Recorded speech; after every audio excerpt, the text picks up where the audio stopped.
vitre, il est sorti de la voiture et il n'a rien. Amen. Voilà, alléluia. Merci Seigneur. Voilà, Dieu est bon. Amen.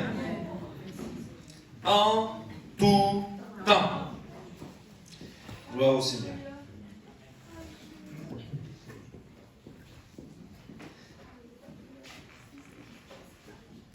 Que c'est beau les témoignages. Mais parfois, il faut être accroché parce que c'est émouvant, hein, mes sœurs. On est toujours heureux d'apprendre ce que Dieu fait. Et heureusement, que notre sœur a dit quelque chose de très important. Elle a prié pour son fils. Et il est bon de prier. J'aimerais vous faire une petite lecture. Vous voyez, Jean-Marc, tout à l'heure, m'avait vu avec mon téléphone, je cherchais un texte qui est apparu il y a quelques années dans le Trésor quotidien. Et j'ai pu le retrouver grâce à monsieur Google, pardon.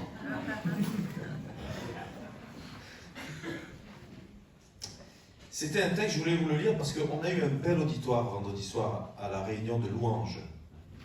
Et je me disais qu'il serait bon d'avoir aussi de beaux auditoires dans les réunions de prière. Et ce texte s'intitule « Le décès de Madame Réunion de prière ». Le décès de Madame Réunion de prière, mot tiré du traité « Le décès de Madame Réunion de prière ». Nous lisons dans le journal « L'écho de la volonté libre » que Madame Réunion de prière est décédée. Les amis de la défunte seront peut-être intéressés à prendre connaissance de son avis de décès. Madame Réunion de prière mourut récemment à l'église négligée sur la rue Mondaine. Elle naquit il y a de nombreuses années, au milieu de grands réveils et de profonde spiritualité. Elle fut nourrie par le témoignage fidèle et l'étude de la Bible, et devint forte et en pleine santé. Elle reçut son éducation à l'école du service chrétien, sous la direction des meilleurs professeurs du monde entier, le Saint-Esprit et les Saintes Écritures. Pendant plusieurs années, elle fut très en vue et a joui d'une grande influence dans la famille des enfants de Dieu. Ces dernières années, Madame Réunion de prière tomba malade et dépérit graduellement, pour en arriver à une extrême faiblesse causée par le manque de volonté et un refroidissement de son cœur. Cet état se manifeste par une absence d'intention, une raideur dans les genoux et pour finir, l'inactivité totale. À la fin, elle n'était plus que l'ombre d'elle-même. Plusieurs spécialistes bien connus furent consultés, mais leur diagnostic ne s'accordait pas. Le docteur bien occupé, le docteur c'est trop loin, le docteur j'ai pas le temps, et le docteur mille excuses, décidèrent d'abandonner Madame Réunion de prière pour d'autres activités plus lucratives à court terme. Dans ses dernières paroles, Madame Réunion de prière demanda des nouvelles de ses amis d'autrefois. Ils étaient tous occupés dans les différentes sphères du commerce, de l'industrie et des loisirs. Après le décès, une autopsie révéla une grave maladie de cœur, une sous-alimentation spirituelle très prononcée et une maladie de foie sans œufs.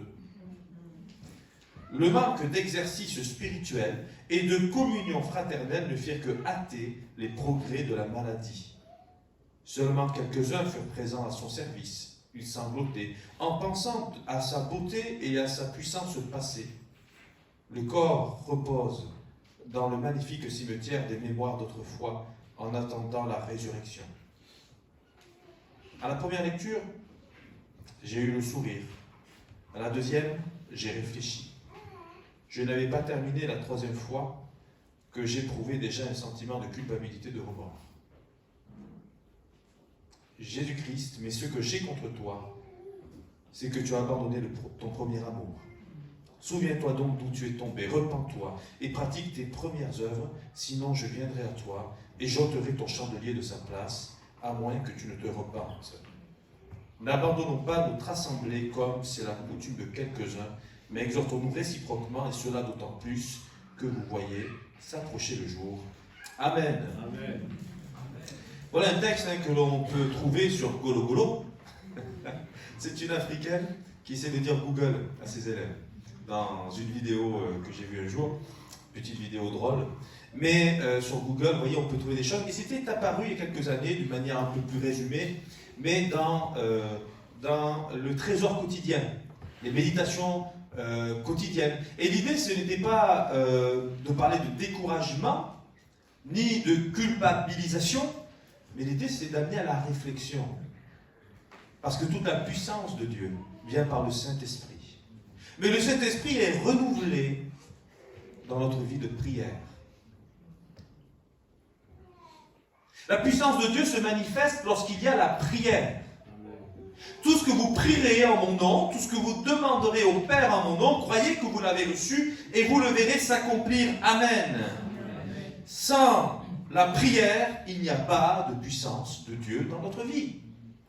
La prédication de la croix est une puissance, parce qu'elle génère la foi. Mais la prédication de la croix est une puissance quand elle est amenée par onction, parce que la personne qui l'a amenée est une personne qui est en communion avec Dieu. Nous avons besoin, frères et sœurs, de vivre une véritable communion avec Dieu. Et dans ce texte du trésor quotidien, il y a quelques années, il était dit, on a voulu la remplacer, la réunion de prière. On a fait des clubs de théâtre, de sketch, de toutes sortes de choses, de loisirs, et puis on a multiplié les repas. L'Église de Jésus-Christ n'est pas un club de détente, bien que l'on soit content de se réunir les uns les autres, mais nous sommes engagés dans le royaume de Dieu, avec toute la profondeur que cela implique au niveau de notre responsabilité et au niveau de notre relation avec lui. Imaginez-vous un jour que vous vous êtes marié avec votre épouse ou bien votre époux, ou la personne avec qui vous vous marierez pour les plus jeunes, enfin si vous vous mariez un jour, je vous le souhaite, et que vous dites, écoutez, nous on s'est mariés, mais chacun chez soi. Est-ce que c'est possible? Il y en a qui vivent chacun chez eux, comme ça ils font ce qu'ils veulent. Il n'y a pas de fidélité. Mais la relation avec Dieu, dans les valeurs de Dieu, il y a la fidélité. Dieu est fidèle. Et il veut que nous soyons fidèles envers lui. Que nous apprenions à nous supporter les uns les autres. Alléluia. Supportez-moi ce matin. Voilà. Parce que je ne vous l'ai pas dit, mais je prêche jusqu'à 3h30, comme ça on enchaîne sur la réunion. Amen, alléluia. On va faire une lecture. Voilà, je vous rappelle le thème, la puissance de Dieu, dans 2 Chroniques 20, versets 1 à 9. Alors, juste une parenthèse, c'est pas une boule de cristal. Je vous rassure, il n'y a pas d'occultisme ici. Non, c'est une main qui tient la terre, qui tient une planète. Et donc, on peut très bien imaginer Dieu qui tient le monde dans ses mains. Alléluia. Juste une parole et toutes les lois pour que l'univers se maintienne en place se fait. Que Dieu soit béni. Alors bien sûr, le texte sur lequel je vais m'arrêter, c'est à partir du verset 5, mais on va dire à partir du verset 1er pour le contexte. Après cela, 2 Chroniques 20, versets 1 à 9. 2 Chroniques 20, versets 1 à 9. Après cela, les fils de Moab et les fils d'Ammon, et avec eux des Maonites, marchèrent contre Josaphat pour lui faire la guerre. On vint en informer Josaphat en disant, une multitude nombreuse s'avance contre toi depuis l'autre côté de la mer, depuis la Syrie, et ils sont à Hatsatson-Tamar, qui est En-Gedi. Dans sa frayeur, Josaphat se disposa à chercher l'Éternel, et il publia un jeûne pour tout Juda. Juda s'assembla pour invoquer l'Éternel, et l'on vint de toutes les villes de Juda pour chercher l'Éternel. Josaphat se présenta au milieu de l'assemblée de Juda et de Jérusalem, dans la maison de l'Éternel, devant le nouveau parvis. Et il dit, Éternel Dieu de nos pères, n'es-tu pas Dieu dans les cieux? Et n'est-ce pas toi qui domines sur tous les royaumes des nations? N'est-ce pas toi qui as en main la force et la puissance, et à qui nul ne peut résister? N'est-ce pas toi, ô notre Dieu, qui as chassé les habitants de ce pays devant ton peuple d'Israël et qui l'a donné pour toujours à la postérité d'Abraham qui t'aimait? Ils l'ont habité, Et ils t'y ont bâti un sanctuaire pour ton nom en disant, s'il nous survient quelque calamité, l'épée, le jugement, la peste ou la famine, nous nous présenterons devant cette maison et devant toi, car ton nom est dans cette maison. Nous crierons à toi du sein de notre détresse, et tu exauceras, et tu sauveras. Amen. Et après, il expose ce qui se passe. Juda est en danger. Josaphat est en danger. Il y a quelque temps, vous vous rappelez, je vous parlais du jeûne et prière. Et je disais que le jeûne et prière biblique, lorsqu'on considère ce que Jésus en dit, eh bien c'est quand tu jeûnes, parfume ta tête. Ne montre pas que tu jeûnes, c'est entre toi et Dieu. Et je parlais des jeûnes en commun. Lorsque le jeûne est collectif, en général, c'est qu'il y a danger. J'aimerais quand même vous dire, avant que Josaphat sollicite un jeûne en tout Juda, il est écrit qu'il est plein de frayeur. L'armée est là, l'ennemi est là, sa vie et celle de son peuple sont menacées. S'ils ne cherchent pas Dieu, ils vont mourir, ou bien ils vont être déportés, ou bien ils vont devenir esclaves, ou bien ils devront payer un lourd tribut à leur oppresseur. Il a peur. Comme Esther, avec Mardoché, qui vont faire jeûner tout le peuple pour sauver leur vie. Comme, les Ninivites du temps de Jonas, qui vont faire un jeûne de 3 jours pour sauver leur vie. Leur vie est menacée. Est-ce qu'aujourd'hui, on pourrait dire, tiens, à Villeneuve-sur-Lot, nous allons proclamer un jeûne parce que notre vie est menacée? Peut-être pas notre vie est menacée. Mais peut-être que votre foi est menacée. Par une déchristianisation. Par un humanisme tellement fort qu'il s'imprègne et qu'il entre et qu'il influence la foi véritable dans le Christ Jésus. Ici, Josaphat a peur. Il a besoin de soutien. Il interpelle le peuple. Le peuple va prier avec lui. Le peuple va se rassembler et là, il va interroger Dieu. N'est-ce pas toi qui es le Tout-Puissant? Et puis, au fur et à mesure de ces questions, on voit que la foi est en train de naître et il va dire, car c'est toi qui as dit que quiconque se tournera vers ce lieu ou ira dans ce lieu parce que tu t'y tiens, eh bien tu agiras par ta puissance. Les promesses de Dieu, eh bien, n'ont pas changé. Elles sont toujours pour nous aujourd'hui. Amen. On n'est pas obligé d'aller jusqu'à Jérusalem. Mais juste 2 ou 3, on se réunit, on prie le Seigneur par la foi, et puis on pourra déplacer les montagnes. Alléluia.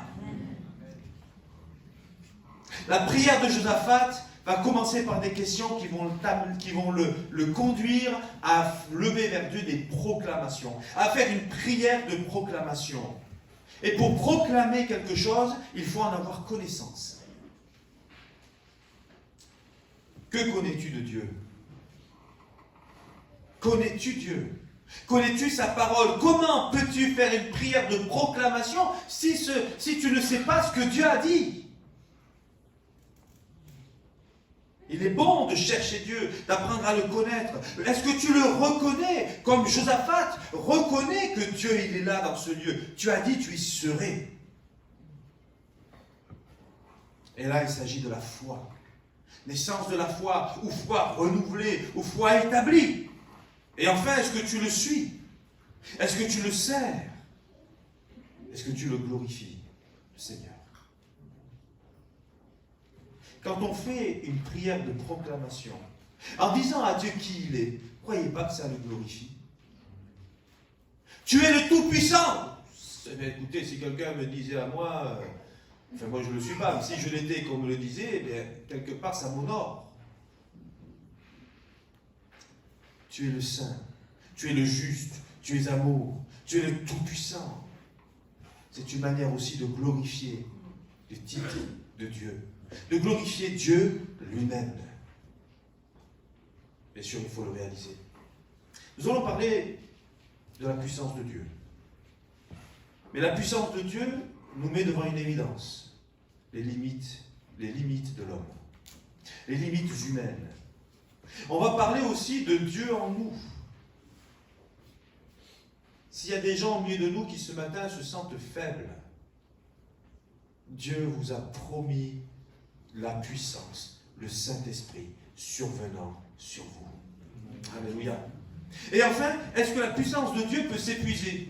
Mais où sont les miracles d'autrefois? Où sont les guérisons d'autrefois? Et si on revenait tous aux réunions de prière, comme les gens d'autrefois, ça aussi on pourrait y revenir. Peut-être s'épuiser. Les ressources s'épuisent. Le pétrole s'épuise. Mais la puissance de Dieu ne s'épuisera jamais. Amen. Alléluia. Alors la puissance de Dieu. Alors, j'ai noté du 0 au 1 dans mes notes. Je ne sais pas si vous le voyez, ça non, c'est pas écrit. Du 0 au 1. Est-ce que vous savez qu'en fait, c'est le langage binaire? Le langage informatique, c'est 0, 1. Constamment. Et en fait, on peut aller très très loin avec ce simple langage. Mais en fait, quand je parle de 0 au 1, je fais référence à la création. Rien que la création est signe d'une puissance de Dieu. J'aimerais poser une question, mais je ne vais pas vous la poser directement. Mais peut-être qu'il y a au milieu de nous des gens qui croient que Dieu a créé le monde, point. Peut-être qu'il y en a qui se disent, Dieu l'a fait en 6 jours, réellement. Peut-être qu'il y en a qui disent, non mais les jours c'était désert, Dieu il l'a fait dans un laps de temps qui a duré des milliards ou des millions, des centaines de milliers d'années. On peut penser que Dieu, il y en a qui pensent que Dieu a créé le monde, et puis qu'ensuite, eh bien, il a créé les espèces et que les espèces ont évolué. Peu importe ce que vous croyez, ce qui est sûr, c'est que si Dieu avait voulu créer le monde en une seconde, il l'aurait fait en une seconde. Et quand on réfléchit comme ça, la limite de l'homme commence, eh bien, à limiter la puissance de Dieu. La limite de l'homme, en fait, elle altère la foi en Dieu. Dieu peut tout. Il aurait pu faire seulement une terre, une lune et un soleil et rien d'autre. Et il aurait changé les lois mathématiques pour que ça tourne. Dieu, il peut tout. Il fait ce qu'il veut. S'il a envie que mes cheveux repoussent, ils vont repousser. Sans que j'aille en Turquie pour me faire des implants. Pardon, j'ai rien dit. Mais la puissance de Dieu, elle est parfaite. Et quand on considère la création de Dieu, elle est parfaite. À chaque jour qui passe, Dieu dit, cela est bon. Et au 6e jour, une fois qu'il a fait l'homme, pas moi, hein, Adam. C'est Adam, lui, il était parfait, pas moi. Mais il va dire, ah là, c'est le 6e jour, l'homme et la femme. Je comprends bien, oui. Ah oui, c'est très bon. C'est très très bon. Et alors le 7e jour, il se repose. Mais il n'est pas obligé de se reposer. Il nous montre un exemple. Parce que nous aussi, les hommes, on travaille. Mais on a aussi besoin de repos.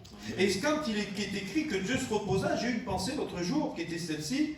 Et si ça signifie maintenant, moi je me repose, et c'est à vous les hommes de continuer le travail sur la terre. Mais ça n'empêche pas qu'il ne sommeille ni ne dort, celui qui veille sur Israël. Donc quand on parle de la création, quand on parle ne serait-ce que du système nerveux, mais le cerveau qui peut comprendre. Et je peux vous garantir qu'il y a des chercheurs qui essaient de comprendre le fonctionnement du cerveau. Et ceux-là, ils n'ont pas le cerveau-lent. Ça fonctionne, ça travaille, et on ne le comprend toujours pas. Quelqu'un disait que si on ajoutait chaque neurone les uns à côté des autres, on pourrait atteindre la distance entre la Terre et la Lune. Tellement il y a de neurones en nous. C'est impressionnant le fonctionnement du cerveau, le système nerveux. Il y en a qui disent j'ai mal, ça fait mal. Et d'autres vont dire ben, sois content d'avoir mal, ça veut dire que tes nerfs fonctionnent bien, que tu as encore en vie. La douleur, le système nerveux, mais quelle perfection! Mais qui aurait pu faire un système nerveux comme le nôtre? Mais le cerveau de l'homme, il est incroyable, à côté du cerveau des bêtes. Dieu a dit, faisons l'homme à notre image. La puissance de Dieu se voit aussi dans l'anatomie de l'homme. La puissance de Dieu se voit aussi dans la génétique. C'est impressionnant le système génétique et l'ADN, qu'aucun être humain sur la Terre n'a les mêmes empreintes digitales. Aucun. Chaque empreinte est différente, mais c'est impressionnant. Je suis estomaqué de ce que Dieu est capable de faire. Il est tout puissant. Nous sommes tous uniques, et pourtant il nous a voulu tous ensemble. Il considère l'ensemble et il considère l'individu, tout comme, il envoie Philippe à Samarie pour le salut des Samaritains, et pas pour le salut, excusez-moi, et après, il envoie Philippe jusqu'à l'Éthiopien pour le salut d'un homme. Il considère les foules et il considère l'individu, tout comme il a considéré la femme samaritaine, celle qui était méprisée. Dieu considère chaque individu dans son amour et dans sa puissance, il veut sauver chacun pour le bien commun. Oui, on pourrait parler des sciences. Oui, on pourrait parler de la géologie, l'étude de la pierre, mais les strates, la terre, la végétation. Mais quand je réfléchis à ça, je me dis, mais Dieu est bon. Amen. Mais quand les arbres meurent, c'est le poumon de la terre qui meurt. Mais chaque création, chaque espèce, tout ce que Dieu a fait est utile pour le bien de l'humanité. Il n'y a pas de hasard. Rien n'a été fait au hasard. Et pour faire tout cela, qu'est-ce qui a été nécessaire? Une parole. Que cela soit. Et cela fut. Les étoiles, c'est pas beau les étoiles? Qu'est-ce que j'aimerais pouvoir me diriger en regardant le ciel? Je ne sais pas le faire. Mais mon arrière-grand-père savait le faire. C'était un Touareg. Lui savait, mais moi je ne sais pas le faire. Et même les étoiles ont leur importance dans la gravité, pour la mise en place des planètes, etc. On pourrait parler, bien sûr, de la puissance de Dieu à travers les prodiges et les miracles. Vous vous rendez compte? Cet homme a la main sèche. Tend ta main, il tend sa main, et il est guéri. Cet homme est aveugle. Il fait de la boue, va te laver au lavoir de Siloé, il va se laver et il revoit. Cet homme est paralytique. Et Jésus le guérit. Rien ne résiste à Jésus. Il y a la tempête, la barque est battue par les flots. Il menace le vent. Il menace les vagues. Et le calme revient. Une parole de Jésus. Et les éléments se calment. Une parole de Dieu sur le prophète Moïse, et la mer Rouge s'ouvre en deux.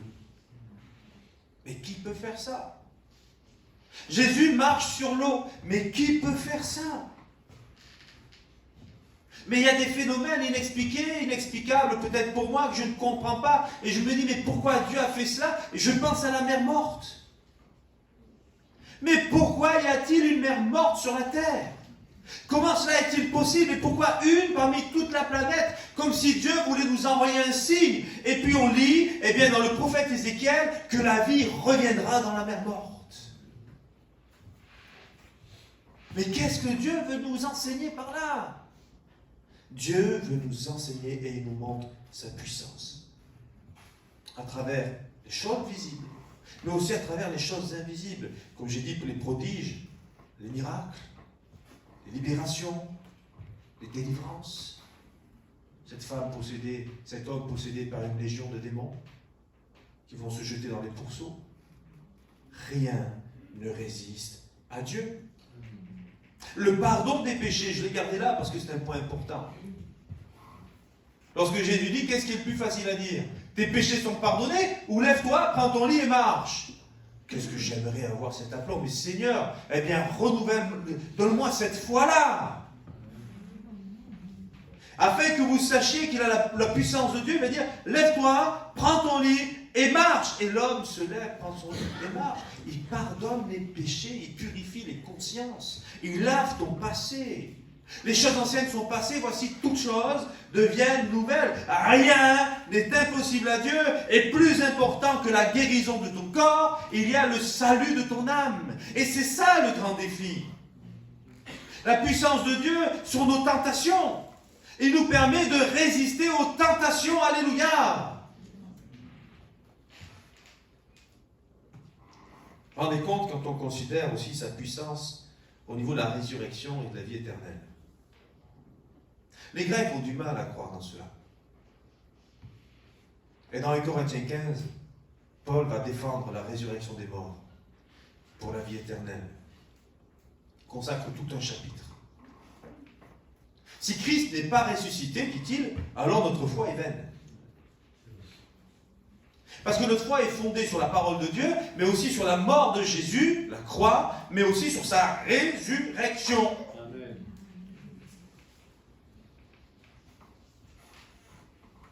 Et Jésus a dit, j'ai le pouvoir de donner ma vie, et j'ai le pouvoir de la reprendre. Jésus a dit, tout pouvoir m'a été donné de mon Père. Tout pouvoir m'a été donné dans le ciel et sur la terre. Jésus est tout-puissant. Et la foi en lui nous permet de recevoir de lui le Saint-Esprit, qui est la puissance de Dieu pour le salut de quiconque croit. Il est supérieur en tout.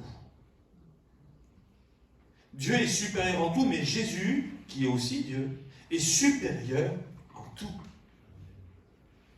Amen. Amen. Et j'espère qu'on le croit ce matin. Amen. Parce que toi, peut-être qui es malade, toi, peut-être qui as besoin de libération, toi qui es esclave de vices et de passion, eh bien, Jésus, ce matin, a le pouvoir de te libérer, que son nom soit béni. Amen. Rien ne lui est impossible. Alors oui, bien sûr, il y a les limites humaines. Les limites humaines, et j'ai noté dans mes notes à moi, les conflits intérieurs. Parce que nous ne sommes pas Dieu. Nous ne serons jamais Dieu. Mais il est écrit, c'est Jésus qui le répète, vous êtes comme des dieux. Mais vous n'êtes pas Dieu. Et je ne le suis pas non plus. Mais nous avons été faits à son image. Amen.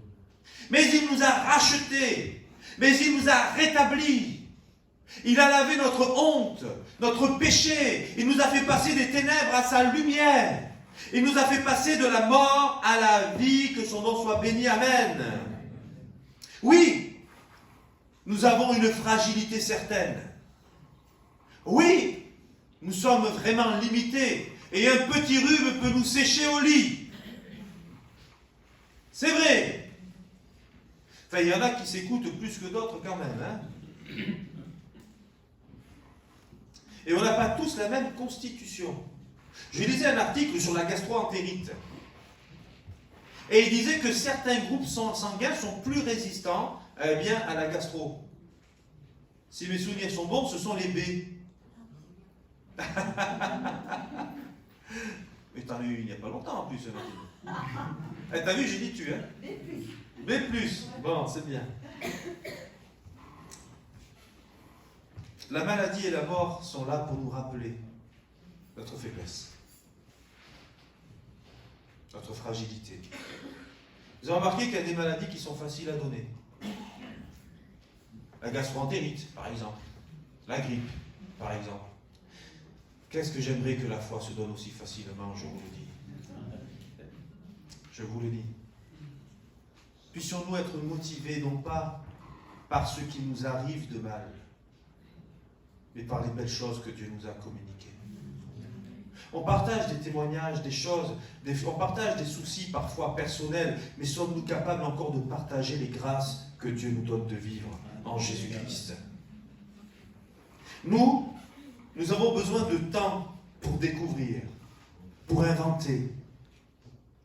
Dieu, il a besoin juste d'une parole, et il sait.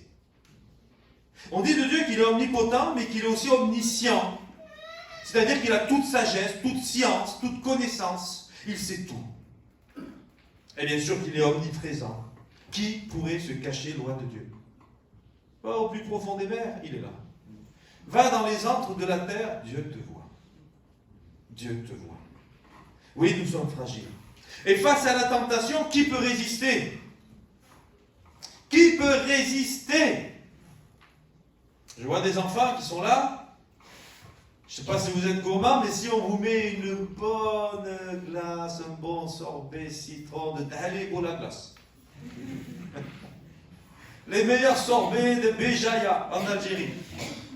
Hein? C'est pour vous influencer pour y aller là. Non. Mais si on vous met un bon chocolat, des bonbons, qui va résister à l'envie d'en prendre?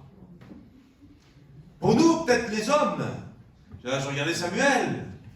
Si ton docteur te dit il faut éviter la viande, et puis qu'on te dit tiens, on fait un barbecue ce soir là. Ah! Hein? Bon, pour une fois. Mais quand les gens sont alcooliques, résister à une bouteille de vin. Quand quelqu'un veut arrêter de fumer et que quelqu'un fume à côté de lui, c'est dur de résister à la tentation. Quand il faut faire ses devoirs, bon, Anthony il est toujours sage, mais quand il faut faire les devoirs et que c'est le moment de son émission ou de son match préféré, j'enregistre. Et là, tu as enregistré ton match préféré. Et puis tu finis tes devoirs, et puis ton père il vient et te donne le score. Ah non, fallait pas. Qui peut résister à la tentation? L'homme. Et c'est très dur pour l'homme de résister à la tentation. Mais la puissance de Dieu s'est révélée du ciel pour nous donner la force de dire non à nos tentations. Que le Seigneur soit béni. Besoin du temps. Nous avons besoin du temps pour tout. J'ai besoin de temps pour faire à manger. J'ai besoin de temps pour construire une famille. J'ai besoin de temps pour tout. Dieu, le temps pour lui, c'est néant. Il n'est pas limité par le temps. J'ai besoin, des autres. J'ai besoin des autres pour me loger. Parce que je ne sais pas faire une maison. J'ai besoin des autres pour me nourrir. Parce que je ne sais pas, cultiver le blé pour faire du pain. Parce que je ne sais pas fabriquer le pain. Nous avons besoin les uns des autres. C'est la réalité. Parce que quand je suis malade, j'ai besoin de quelqu'un pour me soigner. J'ai besoin, de gens qui sont à l'hôpital pour m'amener mon repas. J'ai besoin des autres. Nous avons besoin les uns des autres. Les uns des autres. Et nous avons surtout besoin de Dieu. Mais est-ce que ce n'est pas humiliant de réaliser combien nous avons besoin des autres? De réaliser que je suis dans l'incapacité de faire certaines choses qui sont vitales pour moi? Est-ce que ce n'est pas humiliant? Mais Dieu a voulu nous enseigner l'humilité. Si on n'avait pas besoin des autres, nous serions des dieux. Parce que Dieu, lui, n'a besoin de personne. Et quand le Seigneur nous dit « Soumettez-vous les uns aux autres », honorez les autres, il veut nous enseigner qu'ensemble, nous sommes plus forts que tout seul. Amen. Il nous enseigne l'humilité, et l'humilité précède la gloire. Alléluia. Vous me supportez encore? On continue? Allez, Dieu en nous, amen, parce que nous sommes faibles, on l'a vu, on l'a compris, mais dans sa grâce, Dieu veut nous rendre forts. Et on voit que le faible dise, je suis... C'est bien Rosalie, amen. Ah, mais le Seigneur, il est incroyable. Les choses viles, il en fait des choses qui sont. Les choses faibles, il en fait des choses fortes. Il est bon. Les choses qui ont peu de valeur, il en fait des choses de valeur. Je disais à Philippe, pour rigoler, l'autre jour, il y a quelques années, j'avais prêché sur ça, sur les cruches que Gédéon a cassées. Et dans ces cruches, il y avait les flambeaux, les lumières. Et si on veut que Dieu fasse de nous des vases d'honneur et que notre lumière brille, il faut accepter que la cruche que je suis soit brisée. Amen. La cruche est cette image de notre vieille nature. Et le vase est l'image de ce que Dieu veut faire de nous. Face à nos limites, il y a l'action de Dieu. Face à nos limites, il y a les promesses de Dieu. Face à nos limites, et il y a la puissance de Dieu qui se manifeste. Et c'est ça que Josaphat va expliquer à Dieu. Il y a cette armée, je suis perdu. Il réalise ses limites et il va solliciter Dieu pour que l'action de Dieu se manifeste en lui rappelant ses promesses. Vous avez le droit, frères et sœurs, quand vous priez, de rappeler à Dieu ses promesses. Parce que lui rappeler ses promesses va fortifier votre foi. Ça va vous encourager. Ça va vous faire du bien. Tu as dit, tu ne me laisserai jamais seul. Jamais orphelin. Et la présence de Dieu va se manifester. Votre foi va se renouveler. Nous avons besoin de faire des foi qui sont des prières qui sont des confessions de foi. Dieu en nous, nous le voyons à travers les alliances. Parce que Dieu n'a jamais voulu laisser l'homme sans lui. Dieu a toujours voulu être avec nous, depuis toujours. Et même lorsque l'homme et la femme ont chuté, ils voyaient encore Dieu. Et c'est quelques générations après, eh bien, que Dieu s'est détourné, qu'il a rompu cette relation avec l'homme. Mais pas avec tous. Mais qu'il n'était plus visible en chair par l'homme. Ça s'est fait quelques temps après. Et puis le péché s'est multiplié. Et Dieu a trouvé Noé. Puis Dieu a trouvé Abraham. Et il a béni sa lignée à travers la loi qu'il va donner à Moïse. Et puis Dieu a dit, mais Israël, c'est bien, mais je vais atteindre tous les hommes. Et il a envoyé son Fils Jésus-Christ, afin de nous sauver, vous et moi. Et c'est là qu'on a appelé ce phénomène naître d'en haut, la nouvelle naissance. Mais naître d'en haut, naître de Dieu, c'est avoir Dieu en nous. C'est avoir l'Esprit de Dieu en nous. C'est ne plus penser comme le reste des hommes. C'est être capable de pardonner. C'est être capable de prier pour ceux qui nous veulent du mal. C'est être capable de bénir celui qui nous maudit. Ce sont les béatitudes que nous avons tous lues dans Matthieu 5. Dieu, en nous, c'est un esprit différent.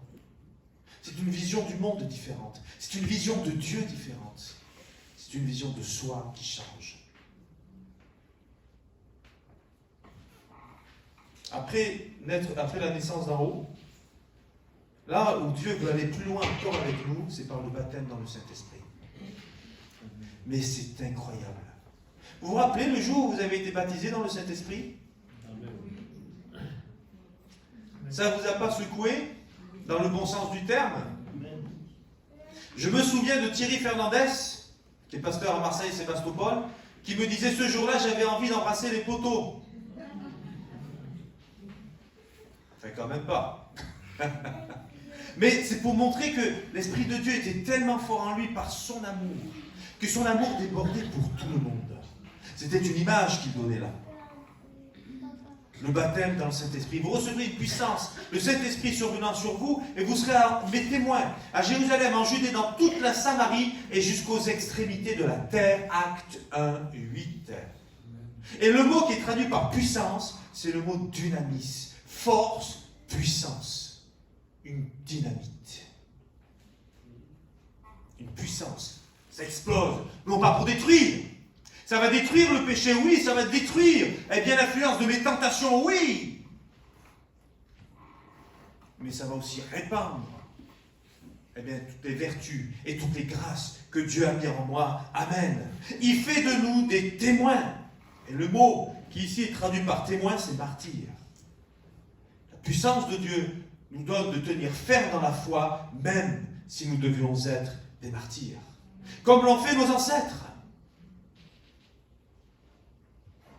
Qui en prison, comme Paul, eh bien, va chanter des cantiques. Et alors qu'il chante des cantiques avec ses compagnons, eh bien, les portes vont s'ouvrir. Et là, le geôlier va vouloir mettre fin à sa vie. Et Paul va dire, non, nous sommes tous là. Et le geôlier sera sauvé, lui et sa famille. Il fait de nous des témoins, il nous remplit de sa puissance. Et Jean écrira, tel il est, Jésus, tel il est, tel nous sommes aussi dans ce monde. Par lui, parce qu'il vit en nous, parce qu'il nous remplit de son esprit, eh bien tout est possible à celui qui croit. Amen. Tout est possible à celui qui croit. Où en est ta foi? Où en est ta capacité avec Dieu à croire, à le suivre, à le servir? Où en est ma foi? Est-ce que nous avons peur comme le reste des hommes? Oh, on n'y va pas parce qu'il pourrait arriver ceci ou cela. Mais si c'est Dieu qui est avec toi, si c'est Dieu qui t'envoie, qu'as-tu à craindre? Tout est possible à celui qui croit. Si Dieu est avec nous, qui sera contre nous? Amen. Cette puissance est-elle épuisable ou non? Peut-elle s'épuiser ou non? Je faisais remarquer tout à l'heure que les énergies sont fossiles. Les énergies s'usent. Elles se terminent. Un jour, il n'y aura plus de pétrole. Comme le charbon a été très utilisé. Un jour, peut-être, il n'y aura plus de charbon. Les mines s'épuisent. Tout s'épuise sur la terre. C'est ça, la réalité d'aujourd'hui. Même le vivant sur terre s'épuise. Alors que Dieu nous a fait pour être éternels. Et Dieu nous rend la vie éternelle dans la foi. Mais Dieu, lui, ne change pas. Même si le monde changeait, Dieu ne changera pas. Le monde changera. Le monde passera. Mais la parole de Dieu ne passera pas. Il demeure le même hier, aujourd'hui et éternellement. Sa présence peut-elle s'épuiser? Mais il dit, Jésus, je suis avec vous tous les jours jusqu'à la fin du monde. Tous les jours jusqu'à la fin du monde. Sa présence ne s'épuise pas. Son amour ne s'épuise pas. Même les cieux des cieux ne peuvent le contenir. Sa puissance ne s'épuise pas. Sa puissance est inépuisable. Alors pourquoi est-ce que ma foi, elle, pourrait bien s'épuiser?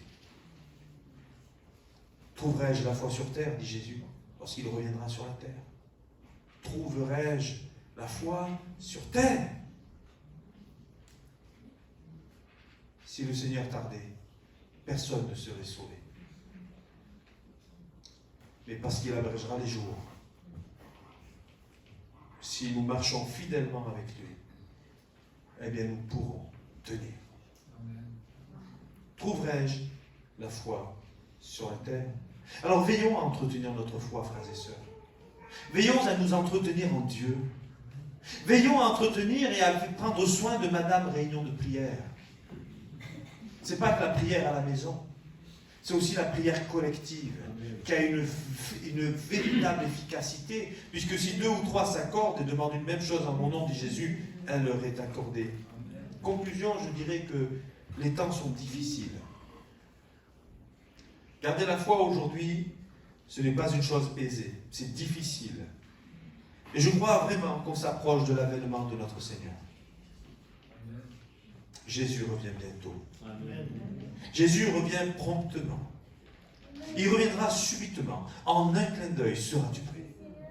Seras-tu prêt? La foi est attaquée. La foi est éprouvée plus que jamais parce que Jésus revient bientôt. Satan sait qu'il a peu de temps.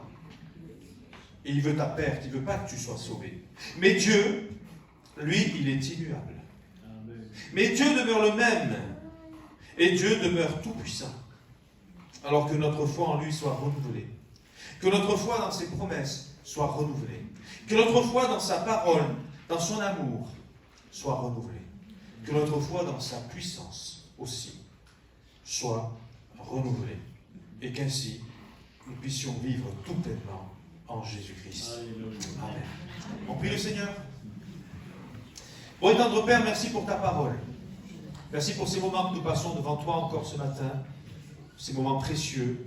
Seigneur, où tu nous rappelles combien tu es puissant, combien nous sommes faibles, mais combien toi en nous fais de nous aussi des êtres puissants, par ton esprit, par le Saint-Esprit, qui nous remplit de force, d'amour et de sagesse.